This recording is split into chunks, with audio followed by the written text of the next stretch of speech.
Part 1. You will hear a female and a male student talking to a female tutor about a self-evaluation form. First, you have some time to look at questions 1 to 6.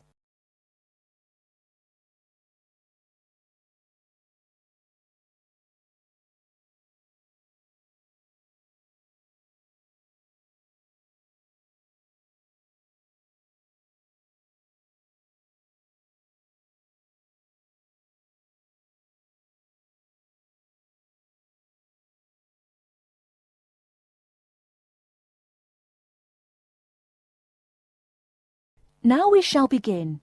You should answer the questions as you listen, because you will not hear the recording a second time. Listen carefully and answer questions 1 to 6. Now, Mark and Anna, I have to say that I thoroughly enjoyed your joint presentation on the application of robotics in a non-industrial setting to the group on the 2nd of December, and it is clear that you have both devoted quite a lot of time and effort to it. Have you had a chance to fill in the self-evaluation form for the session? Yeah, we have. So, Mark, what do you think overall? Well, generally I felt the presentation worked very well. In fact, we seemed to hold the attention of the others throughout. And the pace of delivery was fairly even, as were the range of activities we organised. I agree with Mark, but I'm not sure we were comprehensive or academic enough. No comment, really, except that I don't think there was any question of it not being thorough. I think we were a bit too chatty and too jokey at times, rather than formal. OK, what do you think were the best areas, and which do you think can be improved on? Well, everything could have been improved on. I felt very good about the handouts. We'd spent a lot of time putting them together. They had a very professional appearance as we bound them into a booklet. To me, the handouts were the best part, as we had a very extensive bibliography and the booklet seemed to go down well. The booklet you did for the handouts certainly showed you had done a lot of work. But I think that you put too much material into it, and people got distracted by it. Perhaps you could have cut the handouts by about a third. I see. When I come to think about it, maybe you're right. OK. But there were times in the middle of the presentation where things did go a bit astray. I think that was my fault when I got the PowerPoint slides out of sequence and I had difficulty getting back on track. I also think we rated our technical ability too highly, especially when operating under pressure. I had never done a presentation with technical equipment before, so it was a steep learning curve for me in particular. Yes, I think you could have done with a bit more practice with the equipment beforehand. Before you hear the rest of the conversation, you have some time to look at questions 7 to 10.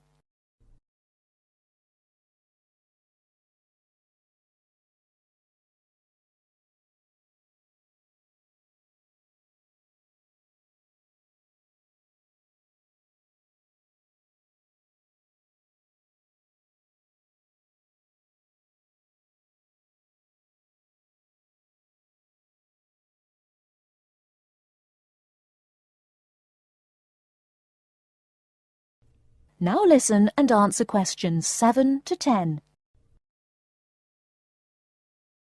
What about the next item on the feedback form, the aims and objectives? I think they were very focused and we followed them through well, I think. We wanted to show how Europe was lagging behind other areas of the world. Yeah, I think they were clearly set out. Yes, agreed. No comment there. The diagrams and charts were appropriate. Yes, I have put that too. They did work well in helping to illustrate and break up the presentation by cutting down on the number of words and text on the screen. What about delivery? Well, I think our performance was average. It was difficult to coordinate speaking and presenting the material at the same time. I was quite self-conscious of what I was doing. It was down to a lack of experience. Unfortunately, both of you had the habit of standing in front of the projector, so you kept blocking the image on the screen. To me, this is the area that requires the most improvement. The section on the predictions of the commercial application in the future, I think appeared a bit haphazard. To me, it was a weak point of the presentation. And I think that some of the slides could have had fewer words. And we could have done some fancy graphics with the words. If you had to give yourselves a mark overall, how much would you give out of 10? 6, maybe? I'd be happy with that. Though bits were probably nearer a 7, so I'd say a 6. Anna, what do you think? I think for me it's perhaps a 7. OK, did you find the task and the evaluation useful? That is the end of part 1. You now have half a minute to check your answers.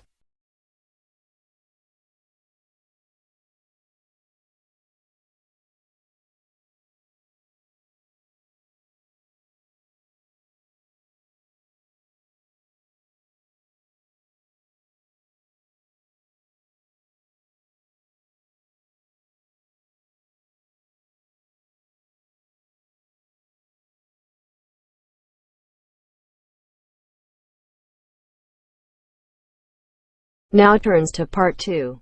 Part 2. You will hear a tour of a newly renovated health club. First, you have some time to look at questions 11 to 15.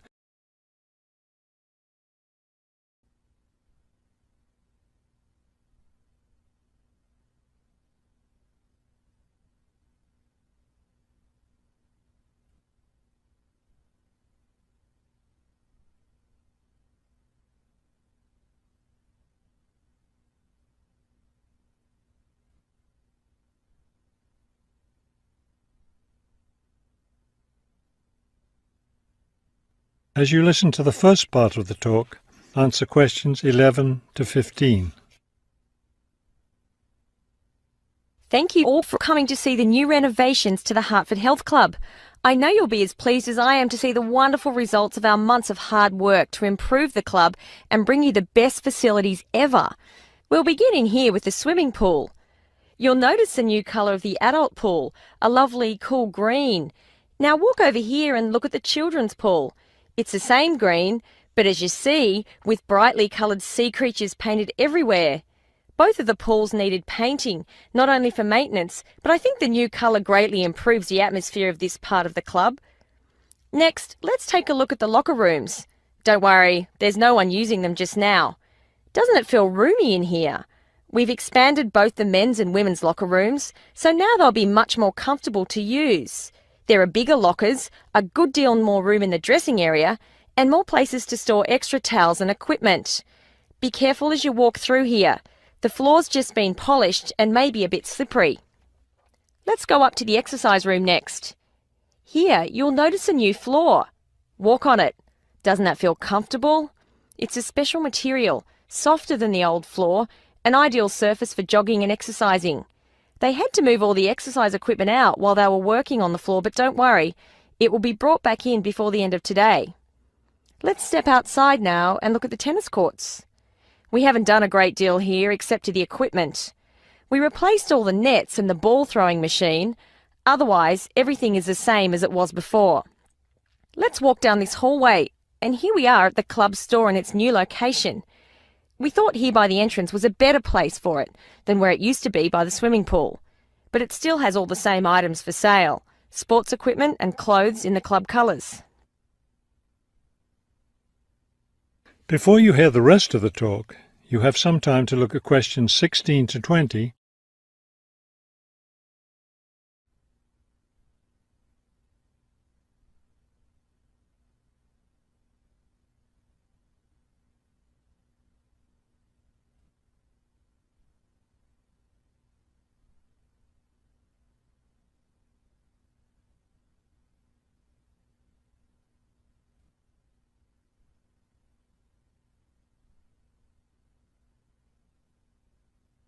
Now listen and answer questions 16 to 20.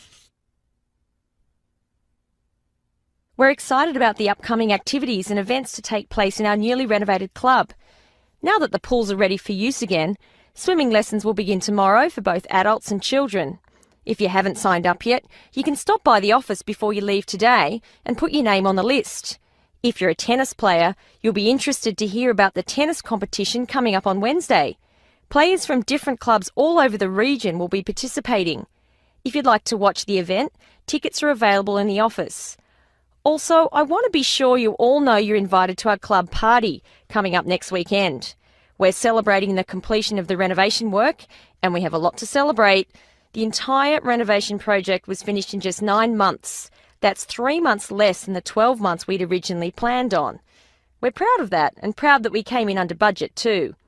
Because we've had such good results with this project, we're already planning the next one. We already have 2 indoor pools, and next year we plan to install an outdoor pool right next to the tennis courts. Details of these plans will be made available to all club members soon.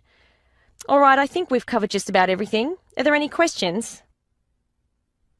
The end of part 2. You now have half a minute to check your answers.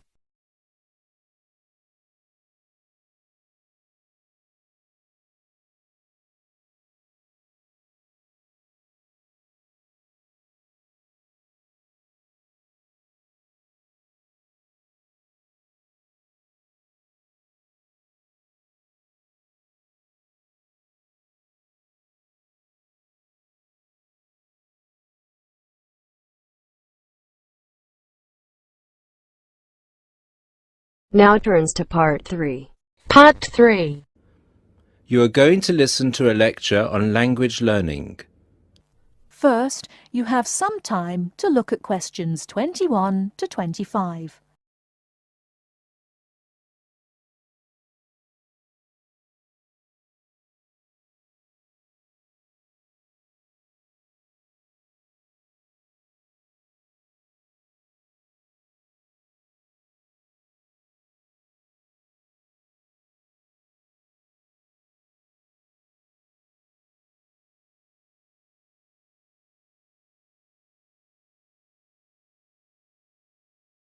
Now listen carefully and answer questions 21 to 25. This is the first in our series of lectures on language learning. The topic I'd like to deal with today is what makes a successful language learner? There's been a lot of research into what makes some people learn a language faster than others. In this lecture, I'll summarize the main findings of the research into the subject. There are many factors that influence how quickly one learns a foreign language, of which exposure to the target language seems to be one of the most important factors to consider. It's this factor which determines the speed of learning a language, especially among those people who learn a foreign language outside the classroom.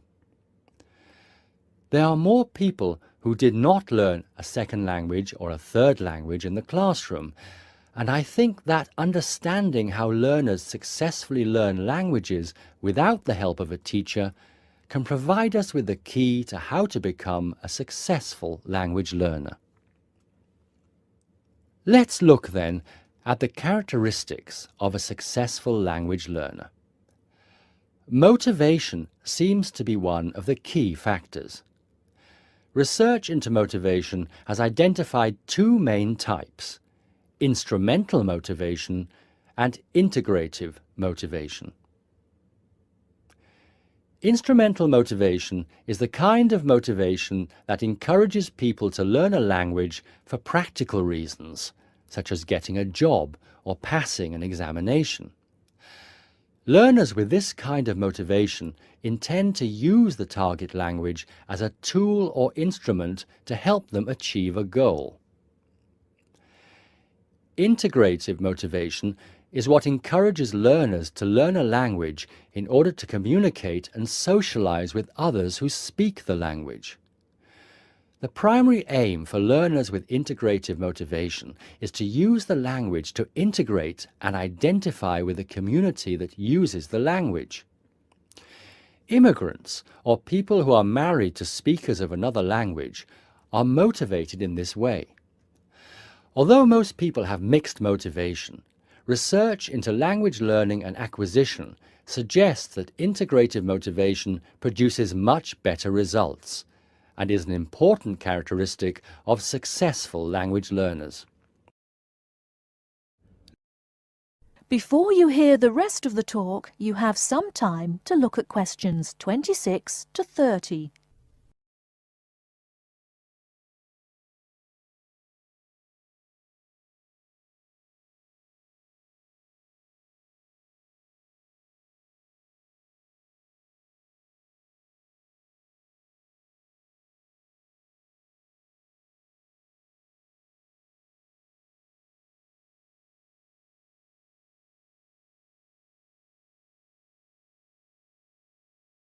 Now listen and answer questions 26 to 30.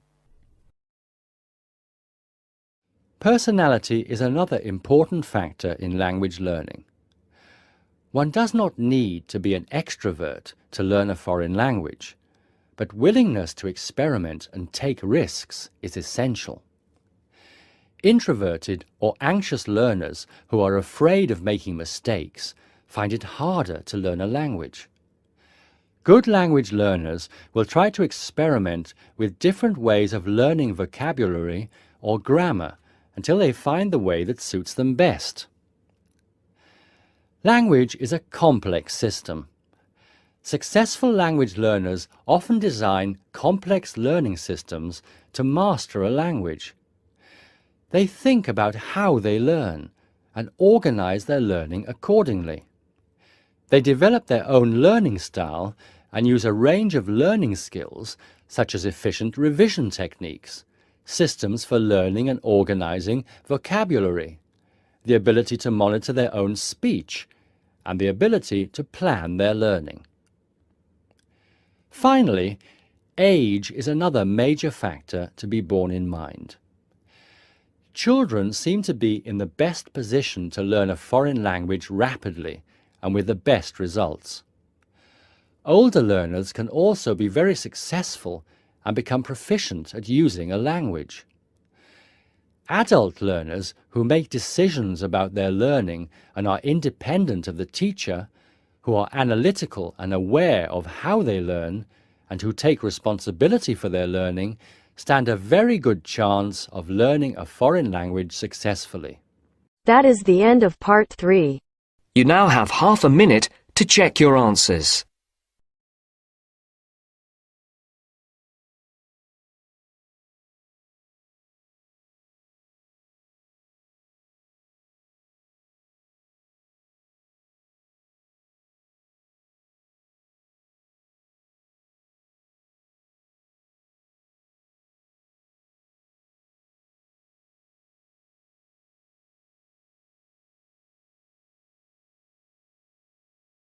Now turns to part 4. Part 4. You will hear part of a lecture about psychological testing. First, you have some time to look at questions 31 to 40.